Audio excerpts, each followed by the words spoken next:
Hepinize selamlar ve merhaba arkadaşlar. Bugün sizlere hazır sistem önerilerinde bulunacağım. Gerçekten sizler için yine fiyat performans sistemleri dizdim diyebilirim. Ayrıca arkadaşlar videomu beğenmeyi ve kanalıma abone olmayı unutmayın diyorum. Ve güzel yorumlarınızı her zaman videonun girişinde sergileyeceğim bundan sonra arkadaşlar. Bilginiz olsun diyorum ve ilk hazır sistemle başlıyorum.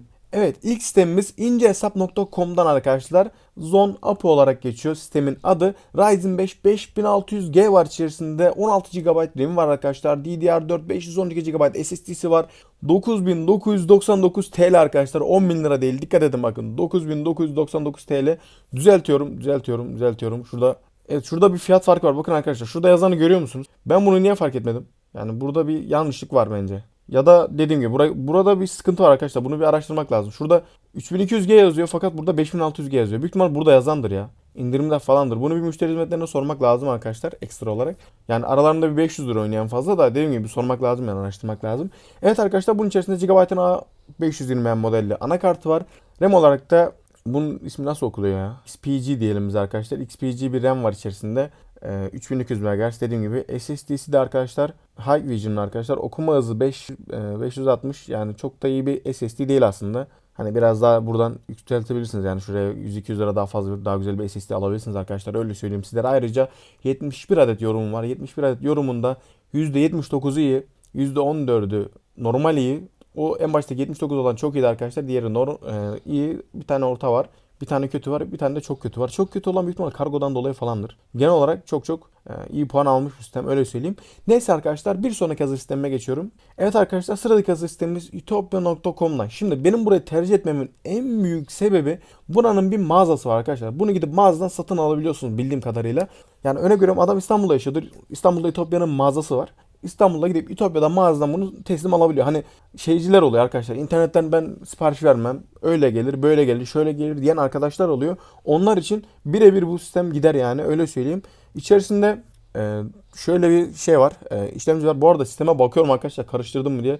Tamam doğru sistemmiş. Dedim herhalde yanlış sistemi açtık diye bir baktım böyle. Intel Core i3 13100F modelli işlemci var. Gigabyte'in GeForce RTX 4060 modelde de ekran kartı var. Yani yayın yapabilirsiniz arkadaşlar bu sistemde. Fakat yani yayın odaklı bir sistem değil. Şöyle söyleyeyim yani video çekersiniz, yayın yaparsınız falan filan ama böyle yayıncı bilgisayar toplayacaksanız bir RTX 4070 Ti ile falan başlamak lazım bana göre.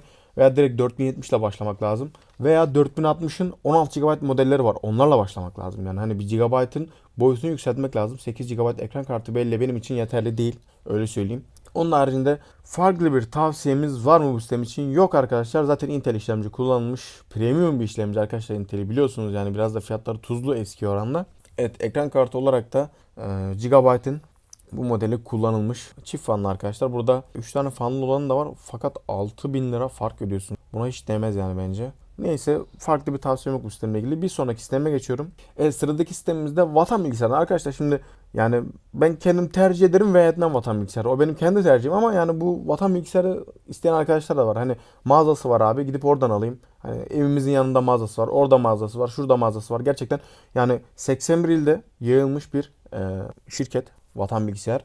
Ve başarılılar da yani. Onun haricinde yani bu sistemi de dediğim gibi yani bir önceki sistemle neredeyse aynı. Aynı hatta. 3.000 lira fark var. 3-4 bin lira fark var. 3.000 lira diyeyim hatta direkt. Ama dediğim gibi yani burada vatan garantisi var ve vatanı biliyorsunuz arkadaşlar yani gerçekten ürünün arkasında duruyor. Ama dediğim gibi bir araştırmanız lazım, şey yapmanız lazım. Sistemin kasası falan farklı yani.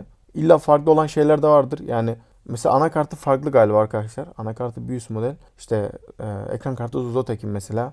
Crucial RAM'i var. Düzeltiyorum bu SSD'si M.2 SSD arkadaşlar. XPG şey var, RAM'i var. Zalman'ın da kasası var. Bakın arkadaşlar Zalman'ın kasaları çok pahalı. Belki de ondan dolayı böyledir. Ve 80 Plus güç kaynağı var. Şu an fiyat farkını anladım yani. Normal arkadaşlar bunun fiyatı gerçekten normal yani. Tavsiye edebilirim sizlere. Mağazalardan da alabilirsiniz bunları. Öyle söyleyeyim ve bir sonraki hazır sisteme geçiyorum. Evet sıradaki hazır sistemimiz arkadaşlar synergygen.tr. Düzelteyim Synergygen miydi buraya? Neyse Synergy'nin sitesi arkadaşlar. Ryzen 5 5616 GB bir RAM'i var. Ekran kartı olarak RTX 4060 Ti var arkadaşlar bakın yani bu 4060 ile 4060 Ti arasında fark var. Ona göre yani hani aynı değil. Öyle söyleyeyim.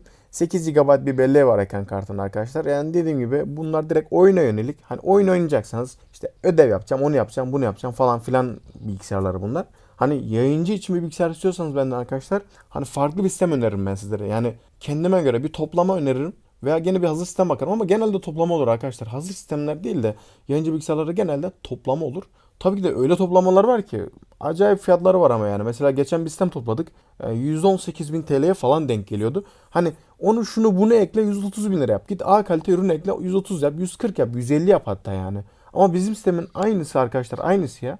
Adam 216 bin lira yazmış ya, şaka gibi. Hani bir fark alıyorsunuz, anladım da yani o 50-60 bin liralık fark ne demek ya? Ben onu çözemedim hala. Hani böyle bir sisteme mesela 10 bin lira koysa o bile fazla bana göre. 10 bin lira bile fazla yani. 100 bin liralık bir mala 10 bin liralık fark koymak bence fazla arkadaşlar. Bu araba gibi düşünebilirsiniz bunu ya. Adam 600 bin liraya bir araba alıyor. 630'a 640'a satıyor. Öyle düşünebilirsiniz bunu. Bence her konuda aynı yani. Bilgisayar hatta biraz daha yaygın bir şey olduğu için yani fazla fark almamak lazım bence. Öyle söyleyeyim. Ya bunu yapan siteyi de söylemeyeceğim arkadaşlar. Farklı bir siteydi. İsmini vermeyeceğim. Tabii kendi şahsi fikrim bunlar. Neyse arkadaşlar, bundan alabilirsiniz. Sizlere tavsiyemizdir diyorum ve bir sonraki hazır sistemimize geçiyorum. Evet, sıradaki hazır sistemimiz gaminggen.tr'den arkadaşlar. İçerisinde AMD Ryzen 5 5600, ekran kartı olarak da Asus'un GeForce RTX 4070 12 GB modelli ekran kartı var arkadaşlar.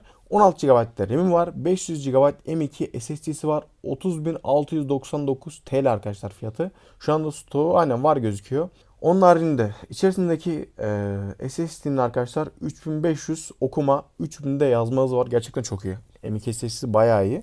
Ee, RAM'i arkadaşlar 3200 MHz. Anakart kaç destekliyor ki? Anakart 4400'e kadar destekliyor. Bu RAM'ini buradan özelleştirden değiştirebilirsiniz arkadaşlar. Yani daha yüksek frekans değerli bir RAM alabilirsiniz. Çünkü yani bu frekans değeri acayip FPS'e yani bir faydası oluyor. Mesela 10-15 FPS fark ediyor biliyor bazen arkadaşlar frekanslar arasında. Onu söyleyeyim. Yani o yüzden bu frekans miktarını ne kadar yüksek alırsanız sizin bilgisayarınız o kadar performanslı çalışacaktır oyunlarda. Onu söyleyeyim. 650 Watt'ta bir güç kaynağı var arkadaşlar. Büyük ihtimal 80 Plus'tır. Aynen burada yazıyor zaten. 80 Plus bir güç kaynağı var. XPG'nin gene kasası. Ben XPG'nin kasasını ilk defa görüyorum ya. Evet. Neyse arkadaşlar.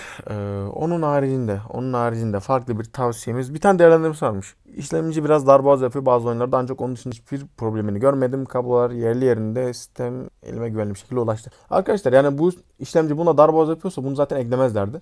Büyük ihtimal tam orantılı çalışıyor.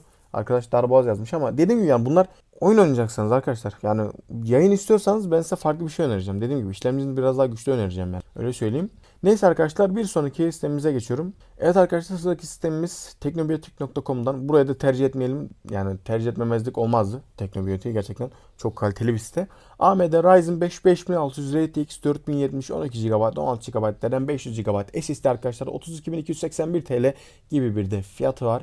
İçerisinde Galaxy'nin arkadaşlar 3 fanlı gerçekten beğendiğim bir ekran kartı bu. Tabii ki de değerlendirmeleri yok bu ekran kartın galiba. YouTube'da falan bayağı baktım bulamadım. Belki de vardır. Ama dediğim gibi beğendim. Tipini beğendim yani öyle söyleyeyim. Açıklamalarına baktım. Yani ne olabilir ki? Ekstra olarak bir sıkıntı olacağını düşünmüyorum ısınmadan yana. Kasa olarak da arkadaşlar Aerocool'un o da çok güzel bir marka. Bir kasası var. Güç kaynağı olarak da 500 Watt 80 Plus bir güç kaynağı var. 500 Watt bunun için yeterli mi ya? Büyük ihtimal yetiyor arkadaşlar. 500 Watt koymuşlar içine yani bilmiyorum. Büyük ihtimal yetiyordur arkadaşlar yani yoksa koymazlar. Bu adamlar bu işin içinde, bu işin cini adamlar yani öyle söyleyeyim. Onun haricinde anakartımızda az sokan arkadaşlar. A520M modelli anakart. İşte RAM'imiz gene 3200 MHz. RAM'imizin MHz değerini yükseltebilirsiniz özelleştirden arkadaşlar öyle söyleyeyim. Onun haricinde farklı bir tavsiyem yok arkadaşlar. Bir sonraki sistemimize geçiyorum. Evet arkadaşlar sıradaki sistemimiz gene Teknogenetik'ten 36.990 lira gibi bir fiyatı var. Ryzen 5 7500F RTX 4070 modelde ekran kartı var. Yani bunu ben sizlere yani ben almam arkadaşlar. Siz alabilirsiniz ama dediğim gibi 5200 MHz RAM var mesela yani bundan dolayı ben özellikle tercih ettim. Hani güzel hazırlanmış bir sistem. Sadece yani fiyatı biraz daha düşük olabilirdi bence. 2-3 bin lira daha aşağı olsa ben direkt tercih ederdim. Ama dediğim gibi şunlar güzel opsiyonlar. Bunlara bir bakın arkadaşlar. Hani belki de daha uygundur dediğim gibi yani farklı siteden toplasanız daha pahalıya gelecek. Bunu iyice bir bakmak lazım. Neyse arkadaşlar son sistemime geçiyorum. Evet son sistemimiz. Şimdi ben bu kasanın markasını ilk defa duyuyorum arkadaşlar. Bir araştıracağım videodan sonra. Ya piyasada da bayağı bir yokuz ondan dolayı da ilk defa duyuyor olabilirim. Hepsi burada üzerinden bunu tercih ettik arkadaşlar. Ryzen 5 7600 var içerisinde 32 GB RAM var. 1 TB M.2 SSD'si var. 16 GB RAM'i var. Yo düzeltiyorum. 16 GB 4080 modelli ekran kartı var arkadaşlar. Yani şu anda piyasada böyle bir özellikte bu fiyata bulamazsınız başka arkadaşlar. Öyle söyleyeyim. Bayağı bir baktım çünkü.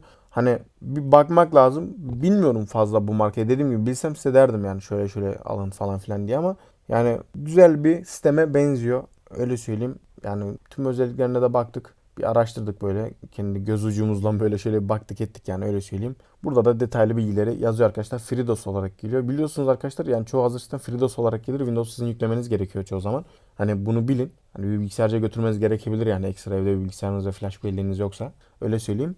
Neyse arkadaşlar benim videom bu kadardı. Video beğenmeyi ve kanalıma abone olmayı unutmayın diyorum. Bir sonraki videolarda görüşmek üzere. Kendinize çok çok iyi bakın. Hoşçakalın.